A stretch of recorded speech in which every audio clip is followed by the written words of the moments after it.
žmogiškasis suvokimas yra paremtas drama.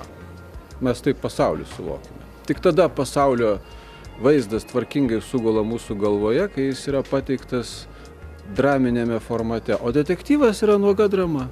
Ir Umberto Eco tą įrodė. Detektyvas yra pats geriausias variklis, kuris gali išjudinti bet kokį mechanizmą. Ir aš sakyčiau, kad netgi mokslinėme tekste detektyviniai elementai visada yra įdomus ir leidžia mums mokslinį tekstą geriau suvokti. Kaip Hitchcoko suspensas, pavyzdžiui. Kai tau ne visą informaciją pateikia, tu lauki, kas bus. Ir tu neprarandi dėmesio. Taigi čia detektyvo visa esmė. Man patinka klasikiniai detektyvai, tiek kine, tiek literatūroje. Man patinka Žoržas Simenonas ir man patinka, ko gero, praeito amžiaus vidurio kino detektyvai. Kada būdavo svarbiausia ne kas padaryta ir ne kokių savybių turi maniakas, o kaip jį surast. Dabar nebe taip svarbu, kaip jį surast, dabar svarbiausia, koks jis.